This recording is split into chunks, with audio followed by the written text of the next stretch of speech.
శరజ్యోత్స్నా సుత్వాం శశియుతజటాజూటమకుటా వరత్రాసత్రాణస్ఫటికఘటికా పుస్తకకరాం సకృన్నత్వా నత్వా కదమివ సతాం సన్నిదధతే మధుక్షీరద్రాక్షా మధురిమధురీణాః పణితయః.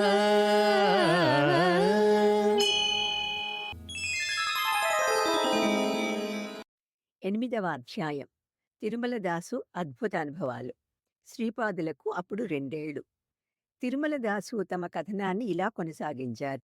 నాయనా శంకరభట్టు, ప్రాణం, విశ్వాసం, ఆకాశం, వాయువు, అగ్ని, జలం, భూమి, ఇంద్రియాలు, మనస్సు, అన్నం, చిత్తం, ఆలోచన, మంత్రాలు, కర్మలు, లోకాలు, లోకంలోని వివిధ పేర్లు, వీటిని షోడశ కళలు అంటారు. ఆత్మ సాక్షాత్కారమైనప్పుడు ఈ షోడశ కళలు తమ తమ భూతములలోకి చేరిపోతాయి. ఆయా దేవతాశక్తులు మూలభూతమైన తమ చైతన్యాలలో చేరుతాయి. కర్మలు, ఆత్మజ్ఞానం మొదలైనవి అన్ని బ్రహ్మస్వరూపంలో ఐక్యం అవుతాయి. అటువంటి బ్రహ్మజ్ఞానం కోసం తప్పించేవారు ఎవరైనా సరే బ్రాహ్మణులే. మన ఆహారమే మన మనసు. అటువంటి తపన కొరకు మనోనైర్మల్యం ఎంతో అవసరం. దీనికై మానవులు ఆహార విషయంలో తగు జాగ్రత్తలు తీసుకోవాలి. ఆహారం యొక్క సూక్ష్మాతి సూక్ష్మ అంశాల వల్ల మనస్సు ఏర్పడుతుంది. ఆహారంతో మనస్సు దృఢమైతే ఆలోచనలు కలుగుతాయి.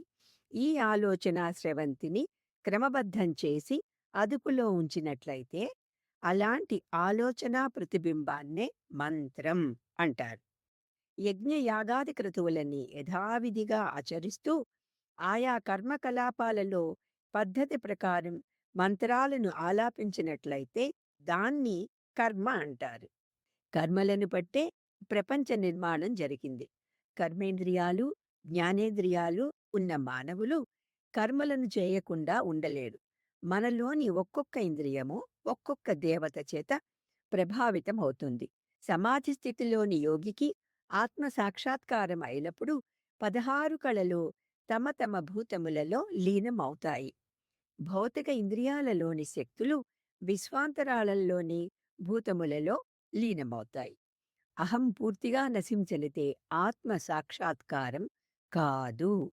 ఆత్మ సాక్షాత్కారం పొందిన యోగికి పూర్వజన్మల్లోని కర్మఫలాలు, అహం యొక్క కేంద్రం ఇవి ఏవి మిగలక శాశ్వతుడైన పరమాత్మలో లీనమై యోగి సిద్ధావస్థకు చేరుతారు.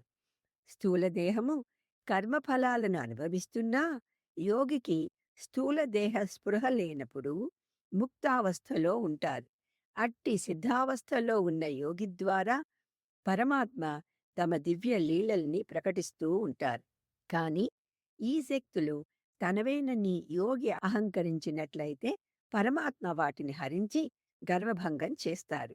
అవతరించినది మొదలుగా అనేక లీలల ద్వారా తాము షోడశ కళాప్రపూర్ణులని శ్రీపాదులు తెలియచేశారు. వారు అంతర్ధానమయ్యేంత వరకు 16 సంవత్సరాల ప్రాయంలో ఉన్న వారి వలనే కనిపించేవారు.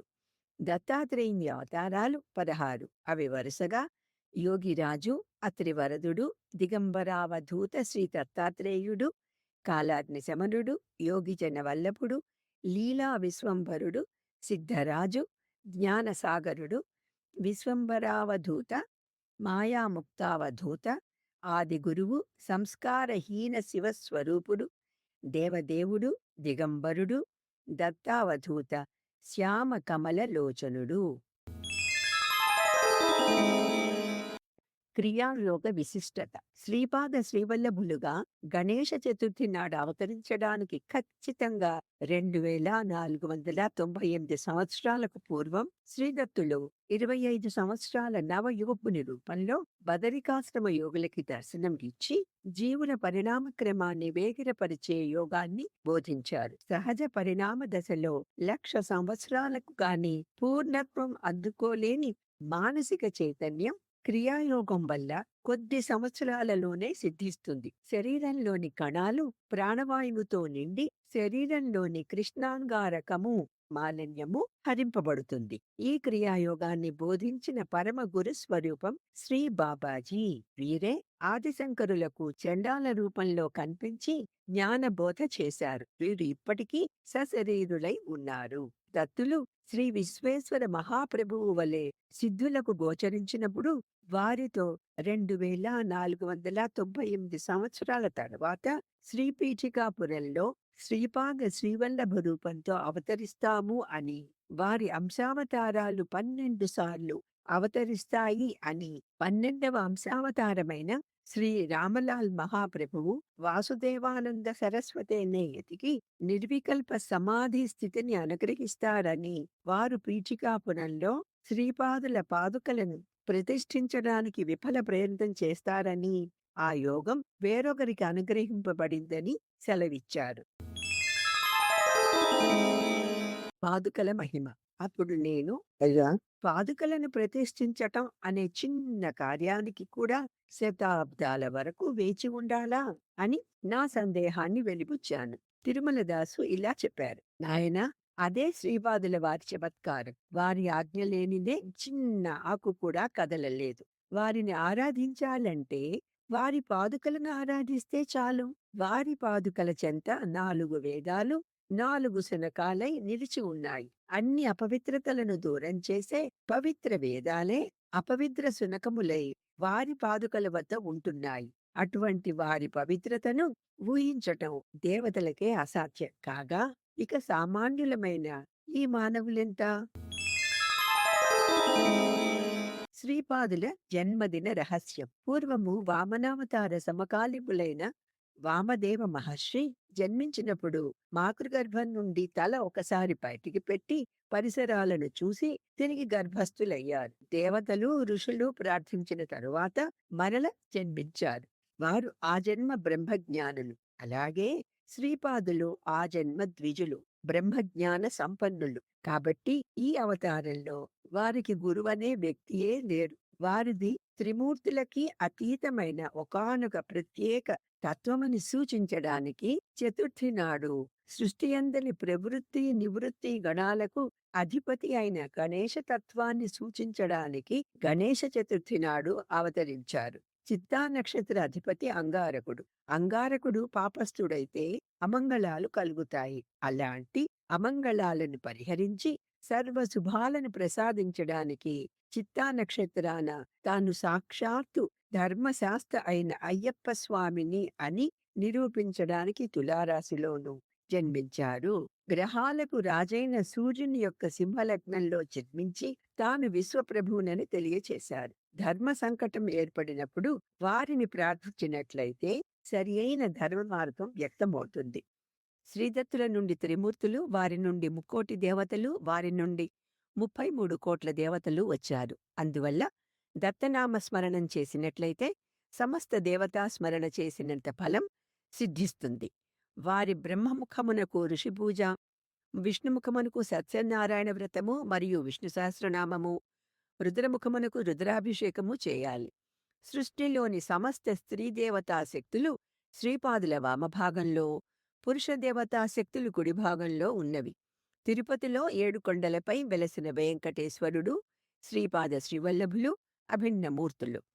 అప్పుడు నేను, అయ్యా, శ్రీపాదులు వర్ణాశ్రమ ధర్మాచరణ విషయమై కొంత భిన్నంగా చెప్పుతున్నట్లు అనిపిస్తున్నది. నా సందేహ నివృత్తి చేయవలసింది అని కోరాను.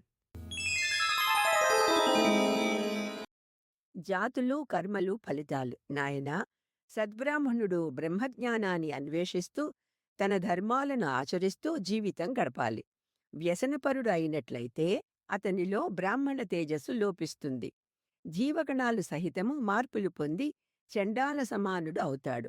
క్షత్రియుడు బ్రహ్మజ్ఞాన కాంక్షుడై నిరంతర తపోనిష్ఠలో ఉండి విశ్వామిత్రునిలా బ్రాహ్మణత్వాన్ని పొందవచ్చును. క్షత్రియుడు శాంతరస ప్రధానమైన వాణిజ్య వృత్తియందు అనుగత్తుడై వ్యవహరించినట్లయితే మనస్సు, బుద్ధి, శరీరం అనేక మార్పులకు లోనై వైశ్యత్వాన్ని పొందుతాడు. బ్రాహ్మణుడు క్షత్రియ వృత్తి చేపట్టినట్లయితే పరశురాముడు ద్రోణ కృపాచార్యుల వలె అవుతాడు. వైశ్య కుసుమశ్రేష్ఠి క్షాత్రవృత్తిని చేపట్టటం వల్ల రాజు కాలేదా? శూద్రుడనైన నేను బ్రహ్మజ్ఞానాన్ని పొందలేదా? శిక్షలు ఫలితాలు జాతిని బట్టి కాక కర్మను బట్టే ఉంటాయి. శంకరభట్టు, నీవు మా ఇంటిలో ఆతిథ్యం స్వీకరిస్తున్నావు. మా ఇంటి భోజనం బ్రాహ్మణ భోజనమే.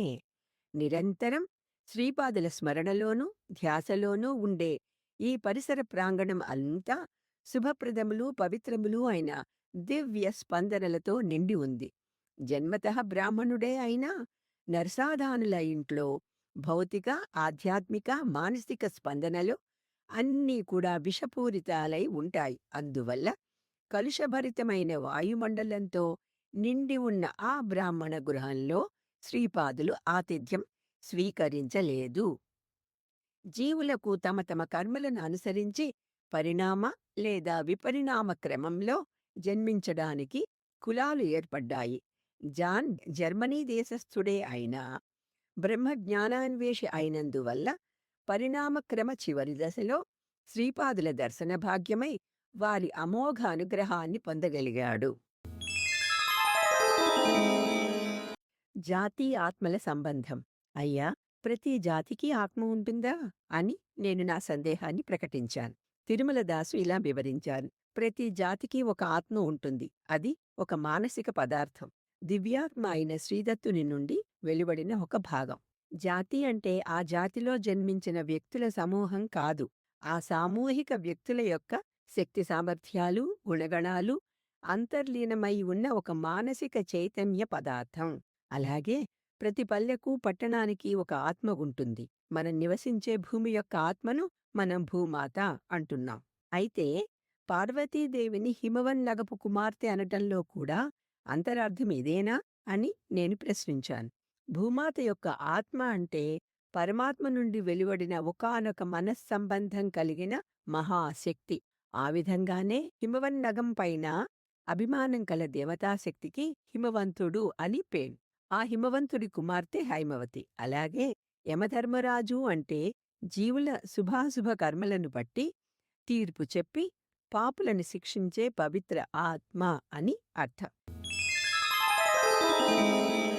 పంచకన్యల వివరణ. అప్పుడు నేను, అయ్యా, అహల్య ద్రౌపది సీతా తారా మండోదరి పంచకన్యాం పట్లే నిత్యం మహాపాతక నాశనం అనే ఉక్తిని వివరిస్తారా అని ప్రార్థించాను. తిరుమలదాసు ఇలా వివరించారు. అహల్యను మోహించిన దేవేంద్రుడు ఆమెను మాయోపాయంతో పొందాలి అనుకొని ఒకనాడు కోడిలా అలిచాడు. గౌతముడు వేకువజాము అయిందని భ్రమించి అనుష్ఠానం కోసం వెళ్లారు. దేవేంద్రుడు మహాపతివ్రత అయిన అహల్యను తాకలేడు. తీవ్ర వ్యామోహంలో ఉన్న దేవేంద్రుని తీవ్ర మనశ్శక్తి నుంచి వేరొక అహల్య రూపం ఉద్భవించింది. మాయా అహల్యతో సంగమించిన ఇంద్రుణ్ణి చూసి ఉగ్రుడైన గౌతముడు వారిద్దరినీ శపించాడు. ఓ తెలివి తక్కువ ముని, ఎంత పనిచేశావు అని అహల్య బాధపడింది. ఆధ్యాత్మికంగా అహల్య పరిణతి గౌతముని కంటే ఎక్కువగా ఉండటం వల్ల ఆమె పలికిన వాక్కు సత్యమై గౌతముడు 12 సంవత్సరాలు మనస్థిమితం కోల్పోయి శివార్చనతో మళ్లీ స్వస్థుడు అయ్యాడు. అహల్య మనశ్శక్తితో పాటు శరీరం కూడా జడత్వాన్ని పొంది శ్రీరామ పాదధూళితో శాప విమోచనం అయింది. ఇట్లా అహల్య పతివ్రతామ తల్లి. శాపగ్రస్తుడైన ఇంద్రుడు పంచపాండవుల వలె జన్మించాడు. 5 రూపాలు ఉన్నా 5 మనసులు ఉన్నా వాటికి ఆధారభూతమైన ఆత్మ ఒకటే. శచీదేవి ద్రౌపది వలె అయోనిజగా ఆవిర్భవించింది. పంచపాండవుల ఆత్మ ఒకటే అయినందువల్ల అలా ఉన్నప్పటికీ ద్రౌపది శయ్యాసుఖాన్నిచ్చింది అర్జునుడికి మాత్రమే అయినందున ద్రౌపది పతివ్రతామ తల్లి. అసలైన సీతను అగ్ని తన గర్భంలో దాచుకున్నాడు. సీత అగ్నిప్రవేశం చేసినప్పుడు 2 సీతలు బయటికి వచ్చారు. లంకలో ఉన్నది మాయా సీతయే కనుక సీత మహాపతివ్రతయే. 12 రాసులలోని 27 నక్షత్రాల అభిమాన దేవత తారాదేవి. నిండు యవ్వనవతి అయిన తారాదేవిని వృద్ధుడు గురుగ్రహాధిపతి అయిన బృహస్పతి వివాహం చేసుకున్నా భర్తృధర్మాన్ని నిర్వహించక వివాహ సందర్భంలో చేసిన ప్రమాణాలను ఉల్లంఘించినవాడయ్యాడు. తారాదేవికి బృహస్పతిపై ఏనాడు భర్తృభావన కలగలేదు. అట్టి భావనను కలిగించటం భర్త యొక్క బాధ్యత. తారాదేవి మనసులో చంద్ర రూపం నిలిచి ఉండటం వల్ల ఆమె శరీరంలోని జీవాణువులు ఆమె మన ప్రవృత్తికి తగ్గట్టుగా మారిపోయాయి. అలాంటి మానసిక శారీరక పరివర్తన చెందిన తారాదేవి బృహస్పతి వివాహమాడిన తారాదేవి ఎంతమాత్రమూ కాదు. అందువల్ల తారాచంద్రుల కలయిక ధర్మవిరుద్ధం కాదు. మరియు సృష్టి నియమం ప్రకారం 27 నక్షత్రాలను చుట్టి రావటం చంద్రుని ధర్మం, గురుగ్రహ ధర్మం కాదు. ధర్మ సూక్ష్మాన్ని అనుసరించి తారాదేవి మహాపతివ్రత. మండోదరి ఒకానొక జన్మలో పురుషుడై ఉండగా ఆమెకు 3 భార్యలు. చంచల స్వభావురాలు, దుష్ట ప్రవృత్తి కలది, మృదు స్వభావము కలది. వీరే వరుసగా వాలి, రావణ, విభీషణుల వలె జన్మించగా మండోదరి వారి భార్య అయింది. వాలికి పత్నిగా ఉన్నప్పుడు వాలి మరణానంతరము, రావణుని భార్యగా ఉన్నప్పుడు రావణ మరణానంతరము, విభీషణుని పట్టమహిషిగా ఉన్నప్పుడు ఆమెలోని జీవాణువులు వేర్వేరుగా ఉండటం వల్ల మండోదరి కూడా మహాపతివ్రత. జన్మ కర్మల చక్రవలయం. బహుభార్యాత్వం కాని, బహుభర్తృత్వం కాని గర్హనీయం కాదా అని నేను ప్రశ్నించాను. నీవు చెప్పేది అక్షరాలా నిజం. ఒక పురుషుడు 4-5 స్త్రీలను వివాహం చేసుకున్నట్లయితే మరుజన్మలో అతను స్త్రీగాను, వీరు పురుషులుగాను జన్మించి కామవాసన అంతరించకపోయినట్లయితే ఆ స్త్రీని అనుభవిస్తారు. అది వ్యభిచారం అవుతుంది. వీరు నలుగురు వేర్వేరు జన్మలో ఆమెకు భర్తగా జన్మించిన ఎడల దోషం లేదు. స్త్రీ జన్మలో స్త్రీ ధర్మాన్ని, పురుష జన్మలో పురుష ధర్మాన్ని నిర్వర్తించాలి. బ్రాహ్మణునిగా జన్మించిన వానికి మాంసం నిషిద్ధం. అయినా మేకను వధించి 10 మందితో కలిసి దాన్ని తిన్నట్లయితే తన ప్రాణం పోయే సమయంలో బాధని అనుభవించే మేక దానికి కారణమైన మానవుని నిందిస్తూ ఆ ధ్యాసలో మానవ జన్మ ఎత్తుతుంది. వీరు మేక జన్మని ఎత్తి ఉంటారు. మానవ జన్మ ఎత్తిన మేక సాత్వికమై పూర్వజన్మలో తనను తిన్న మనిషి ఈ మేకే అయినప్పటికీ క్షమించి వదిలినట్లయితే కర్మచక్రం అంతటితో నిలిచిపోతుంది. లేదా ఈ రకంగా బంధంలో ఇరుక్కున్న వీళ్ళంతా మళ్ళీ మళ్ళీ జన్మలని ఎత్తాల్సే ఉంటుంది. నాయనా, వాయుమండలంలో బాధామయ, ఆనందమయ స్పందనలు నిక్షిప్తమై ఉంటాయి. సత్కర్మల వల్ల ఆనందమయ స్పందనలు, దుష్కర్మల వల్ల దుఃఖమయ స్పందనలు ఉత్పన్నం అవుతాయి, ఆకర్షింపబడతాయి. పీఠికాపుర వాసుల సాంఘాతిక పుణ్యము, పాపము ఒక్కసారి ఫలించి శ్రీపాదుల జననానికి కారణం అయింది. దత్తునిగా గ్రహించిన వారు శుభ ఫలితాలను పొందగా, పాపజనులు, అహంకార ప్రేరితులు అశుభ ఫలితాలను పొందారు. మనస, వాచ, కర్మణ శ్రీదత్తనామస్మరణ చేసిన వారికి సర్వ మనోరథాలు అయాచితంగా, అప్రయత్నంగా సిద్ధించుతాయి. శ్రీపాదులను నిందించే వారికి విచిత్ర పద్ధతిలో విఘ్నాలు, అనిష్టాలు జరుగుతూ ఉంటాయి. విద్యారణ్యుల ఆవిర్భావం. పీఠికాపురానికి ఒక విచిత్ర సాధువు వచ్చారు. వారి తిట్లు దీవెనలు కాదా? దీవెనలు శాపనార్థాల్లా అవతల వ్యక్తి పుణ్యఫలాలను క్షీణింపచేసేవి. మాయమైన స్వయంభూ విగ్రహం గూర్చి వారిని ప్రశ్నిస్తే అన్ని పుణ్యక్షేత్రాలలోనూ స్నానం చేసి ప్రస్తుతం అది ఏలా నదిలో ఉన్నదని చెప్పారు. ఏలా నదిలో దొరికిన ఆ విగ్రహాన్ని వారి సలహాపై సుమతి, అప్పల రాజశర్మలతో మళ్లీ ఆలయంలో ప్రతిష్ఠింపచేశారు. అది ఒక పెద్ద ఉత్సవంలా జరిగింది. ఆ సిద్ధులు బాపనార్యుల ఆహ్వానంపై వారి ఇంటికి వచ్చి 2 సంవత్సరాల ప్రాయంలో ఉన్న శ్రీపాదులను చూసి ఆధ్యాత్మిక ఆనంద ప్రవాహంలో ఓలలాడారు. మాధవా, నాకు 16 వచ్చినప్పుడు హరిహర బుక్కరాయలకు నీవు అండగా నిలబడి వారిచే సామ్రాజ్య స్థాపన చేయించి విద్యారణ్య మహర్షిగా ప్రఖ్యాతి పొందుతావు. తిరిగి నీ సోదరుని ఎంట రాబోయే శతాబ్దంలో గోవింద దీక్షితులుగా జన్మించి తంజావూరు మహామంత్రి పదవి నిర్వహిస్తావు. తిరిగి కృష్ణ సరస్వతి పేరుతో జన్మించి నా నృసింహ సరస్వతి అవతారంలో నాకు కాశీలో సన్యాస దీక్షను ఇస్తావు అని చెప్పి శ్రీపాదులు వారికి నమస్కరించారు. ఇంతవరకు చెప్పి, నాయనా, రేపు మరికొన్ని విషయాలు చెప్తాను అని తిరుమలదాసు ఆనాటి వృత్తాంతాన్ని ముగించారు. శ్రీపాదరాజం శరణం ప్రపద్యే. కవీంద్రాణాం చేతః కమలవన బాలతపరుచిం భజంతే యే సంతః కతిచిదరుణామేవ భవతి విరించి ప్రేయస్యాస్తరుణతర శృంగారలహరీ గభీరాభిర్వాగ్భిర్విదధతి సదాం రంజనమమీ.